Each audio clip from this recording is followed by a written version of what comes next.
which is not to do the print, to also have a zohir, that this is kalki v'chamura.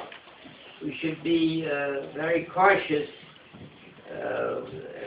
diligent with mitzvah kala, what we might consider in our eyes, we might set ourselves up as judges, and which is a significant and which is an insignificant mitzvah, like an insignificant like a significant. Because because it was not revealed to man the reward that he's going to get for doing a mitzvah. In our eyes, what might seem like something that's not so significant and of such importance, the reward might be much greater than the mitzvah that we see is insignificant. It's significant. And the same holds true that we shouldn't add to the mitzvah exactly the way it was given with all the guidelines, halachic rulings, how it should be fulfilled.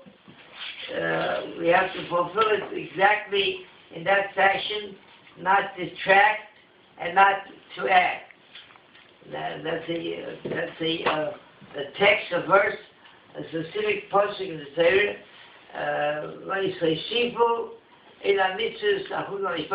I did last night. It says that these are the commandments that we should follow and observe and listen to. We shouldn't add to it, and we should not detract. To detract, that we would understand that should be forbidden, because then it's missing in the right quantity, with the right guideline, with the right amount, or with whatever, how long it has to be observed, what length of time, or with what. So you're not fulfilling the mitzvah, so therefore it's forbidden to do something like that. But what's the problem if someone asks, like in Tzion, you put on Tzion in the morning, so that the shaloi, the Tzion on your head, has 4 portions. What if somebody wants he loves to add another portion, the portions of Torah are so beautiful, he wants to add a 5th one. What would be wrong with that? Or other mitzvahs that we'd want to change, we want to add to instead of it was the shape of wilderness for a species, you want to add another species, or other mitzvahs in Torah he wants to change, wants to add on it. What's wrong with that? So basically, the first thing that's wrong with it means that we then look at the commandments that were given in such a form for the Almighty. They were not perfected, and that's wrong. The Almighty gave us the mitzvah with complete, with perfection. It cannot be in any way improved upon. Exactly that's the way it has to be done, the way it was given. Secondly, a very, very clever parable from the Dubner Magi. Dubner Magi says like this. He says, imagine a gentleman one time came to a neighbor of his, and he knocked on the door, and he said, I'm just short, my wife is cooking, she started a spoon, a spoon, would you be kind enough to let us have a spoon for the night? We'll bring back to you tomorrow. Just certainly a small thing like that. He gives him a spoon. The next day he brings him back. He says, Mazel tov, the spoon, the lefel of kata lefle, it gave birth. So here's 2 spoons. He looked at him like I was shuviner. That's what I mean. But there's a Jewish expression, I'm the give benefit. If you give, you take. So he took it. A while later, he comes knocking.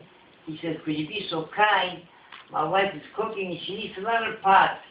Would you be kind enough to loan us a tepel, a pot? Why not? He gives him the pot. He comes back the next day, he says, Mazel tov, the tepel got a tepel. The pot gave birth. And I had another pot. So he said, here's 2 of them. So he seems to have no tongue on me, shouldn't he? that he's dealing with someone that's not all there. So go argue with him.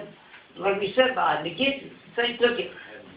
A week later, he comes knocking on the door. He says, I'm having a very important guest, and I want to make an impression upon him.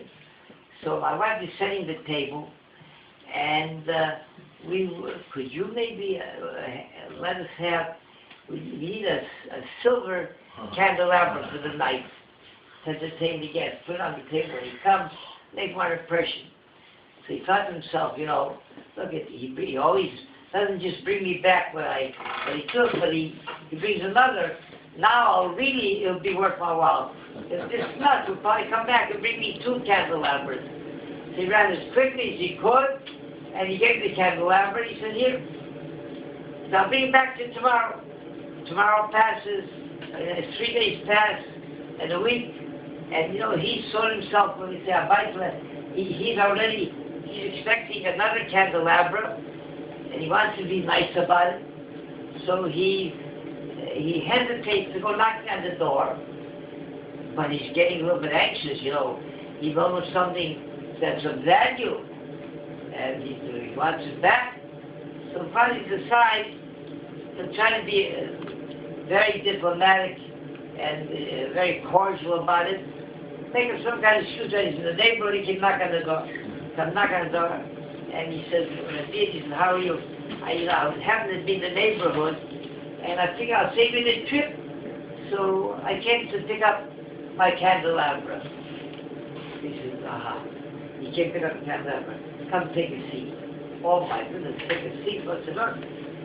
But he says, I don't like to be a bearer of sad tidings. The candelabra was in childbirth and it died. Oh, here he jumps out of his skin and he's beside himself. He's outraged. Mishuggah! Whoever heard of a candelabra giving birth? He said, just a minute. Right. He said, did you ever hear of a tefah, a pot giving birth? That you accepted? Did you ever hear of a spoon giving birth? That you accepted? The candelabra?